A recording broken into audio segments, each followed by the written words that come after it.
estuvo bastante bello, la verdad, Mauricio, este contacto que tuvimos la oportunidad de propiciar esta mañana en nuestra primera emisión de Red Más Noticias. Era muy emocionante verlos en ese amor con el que se hablaban, la alegría de una mamá de saber bien a su hijo. Eso es algo que no tiene precio. Podríamos decir que, bueno, esa es la parte bonita de las noticias que tenemos hoy para contar sobre el tema del coronavirus.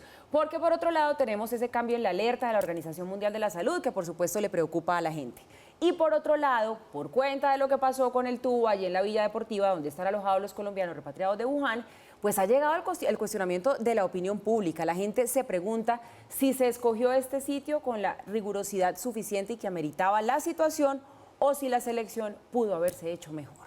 Y déjeme agregarle un puntico más. El primer caso detectado en México, ¿no? Con lo cual ya tenemos un caso en México, caso en Brasil, casos en Estados Unidos, casos en Canadá, lo que configura más o menos la situación del hemisferio. Y uno podría seguir así, diciendo cositas aquí y allá, Italia, Irán, Corea del Sur y todo el mundo en sus casas ahí agarrado de un caldo de pollo viendo a ver qué es lo que va a poder hacer. No perdamos de vista el cuadro grande, no perdamos de vista la visión global para que sepamos exactamente qué hacer y no estemos pendientes pues, de cuándo se va a dar el primer caso en Colombia, que ese día vamos a entrar todos en pánico. Ojo a lo siguiente, repitamos las grandes cifras, vamos a verlas en un momento en la pantalla, repitamos las grandes cifras, ahí las tienen ustedes. El 95% de los casos están en China. 95%. Sí, México, Brasil, no sé cuántas más cosas. 95% en China. Y de ese 95%, la inmensa mayoría está en la provincia de Hubei. ¿Eso qué quiere decir?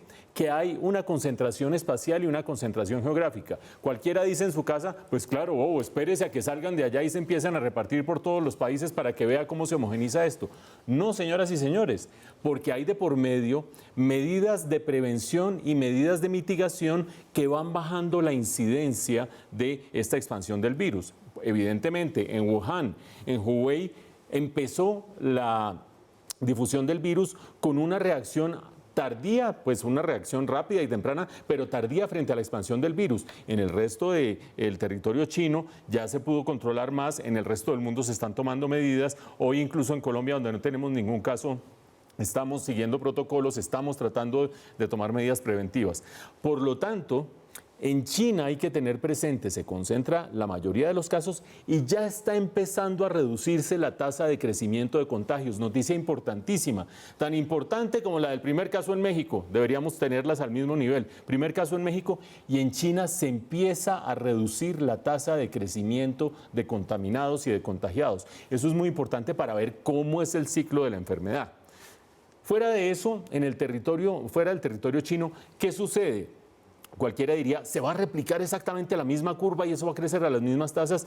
No, porque hay unos sistemas de salud que están reaccionando adecuadamente y hay una posibilidad en ese caso de ir deteniendo la expansión de la enfermedad. Eso nos lleva a que las principales medidas que se deben tomar son tratar de evitar la expansión, pero no se va a poder evitar del todo. Después, cuando se da el contagio dentro de un país y dentro de una comunidad, tratar de prevenir que haya situaciones mortales y situaciones críticas y finalmente tratar de que la gente esté adecuadamente informada al respecto. Dos ideas finales para que ustedes se lleven. A Colombia va a llegar. Y el día que llegue, por simple expansión estadística y por simple cuestión estadística, bueno, es posible que no y me la cobren de por vida y estaría feliz de que me la cobraran. La probabilidad es altísima de que llegue. Y ese día no vamos a decir, uy, se fregó el país. No, sigamos mirando los grandes números, veamos que esa persona que vaya a ser la primera contagiada puede tener nivel de vulnerabilidad o no. La mayor mortalidad está en personas de más de 60 años y en personas que tengan concomitantemente una enfermedad o una condición de salud débil o una enfermedad respiratoria paralela. Las personas que sean sanas y menores de 50 años, la probabilidad de que tengan un problema es mínima. Entonces, ¿quiere decir que todos andemos tranquilos? No, tomemos las medidas que no tomaron originalmente en Wuhan y en Hubei, y es lo de la lavada de las manos, lo del gel permanentemente, lo de estornudar y toser así, lo de no darse muchos besos y muchos abrazos a estas alturas. Todo eso nos va a ayudar a que aquí la tasa de fatalidad, la tasa de contagio primero y la tasa de fatalidad sean muchísimo más reducidas. Y finalmente, Una vez haya personas que estén contaminadas, el sistema de salud debería estar en condiciones de tener dónde tenerlas, dónde tratarlas y dónde tratar de sanarlas. Una cifra que no damos con mucha frecuencia. En este momento hay 36.000 recuperados alrededor del mundo de los 84.000 casos de infectados, ustedes lo están viendo ahí, 36.809 en este momento. Eso quiere decir que esto sí se resuelve.